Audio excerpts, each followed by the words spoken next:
सुख शांति तो अपने जीवन में हर व्यक्ति चाहता है।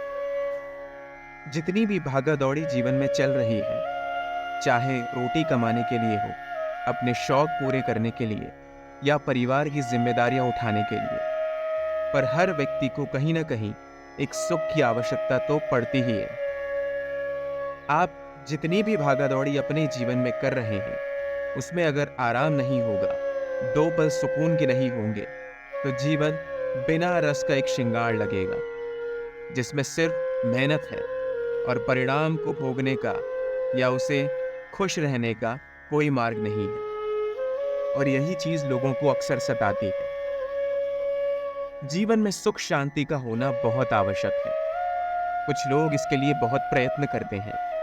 सारा दिन धूप में अपने आप को खटाने के बाद बहुत मेहनत से पैसे कमाते हैं और परिवार का पालन पोषण करते हैं।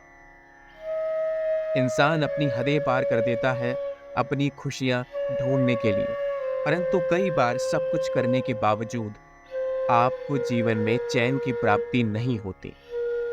सुबह से लेकर शाम तक चाहे आप जितना भी काम करें, पर आप हमेशा परास्त और निराश ही महसूस करते हैं।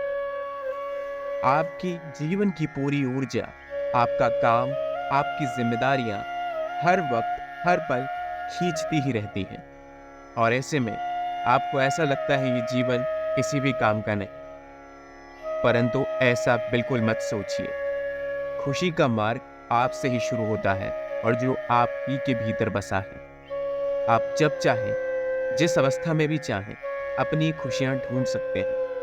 यदि आपने अपने जीवन में सब कुछ कर लिया है और उसके बावजूद आपको चैन नहीं प्राप्त हुआ, तो अपने जीवन में ये उपाय अवश्य अपनाइए। सबसे पहली चीज है जो अक्सर हमें परेशान रखती है, वो ये है कि हम अपना समय सही तरीके से उपयोग नहीं कर पाते। सुबह से लेकर शाम तक जब हम अपने कार्यों में व्यस्त होते हैं, तब हमें ये पता नहीं होता कि चीज़ों को मैनेज कैसे किया जाए।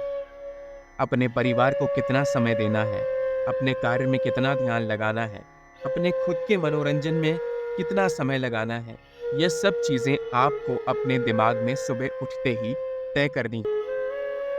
जब आप अपनी समय सारणी नहीं बनाएंगे, तो आप अपना पूरा दिन ऐसे ही गंवा देंगे और परेशान रहेंगे। इसलिए सबसे पहला कदम इसी चीज़ से उठाइए।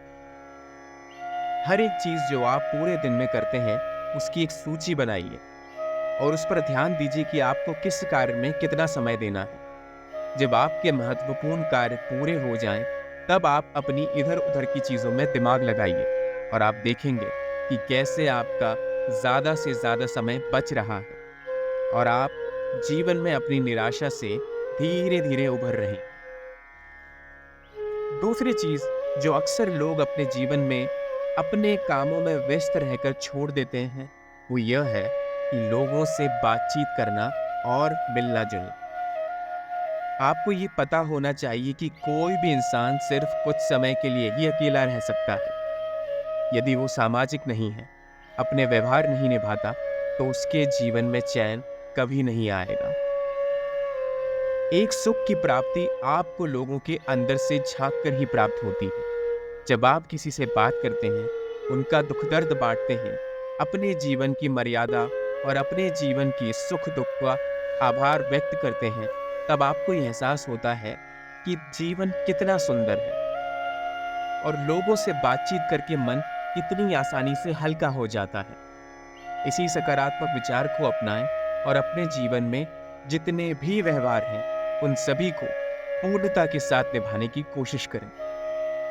आखिर व्यस्त कौन इंसान नहीं है और किसके जीवन में चुनौतियां नहीं हैं? पर यदि हम अपने आप को बार बार दिलासा देंगे कि हम व्यस्त हैं, इसलिए लोगों से बातचीत करने का समय नहीं निकाल पाते, तो आप अपने आप को झूठा दिलासा दे रहे हैं और सत्य से भाग रहे हैं, जिसका परिणाम ये होगा कि एक समय बाद आप सारे रिश्ते खो देंगे और जब धीरे धीरे आपके जीवन से सारे व्यवहार चले जाएंगे, तब आपका सुख और चैन भी आपके जीवन से निकासी ले लेगा। इसीलिए सामाजिक होना बहुत महत्वपूर्ण है।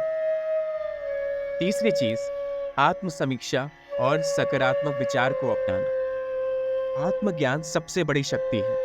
अपने आत्म समीक्षा के माध्यम से हम अपने वास्तविक लक्ष्यों और मूलभूत आकांक्षाओं को समझ सकते हैं और उन पर काम कर सकते हैं। जब भी आपको अपनी कमजोरियों के बारे में पता नहीं होता है, तब आप इधर उधर हाथ मारते ही रहते हैं और किसी भी एक दिशा में आगे नहीं बढ़ पाते। इसलिए आत्म समीक्षा करना बहुत महत्वपूर्ण है और ये ध्यान में रखना कि आपके विचार सकारात्मक हैं या नहीं। जब ये तीनों चीजें आप अपने जीवन से हमेशा हमेशा के लिए जोड़ लेंगे, तब आपको सुख और चैन की प्राप्ति होगी और जो लौटा हुआ चैन आपके जीवन में है, वो वापस अवश्य आएगा।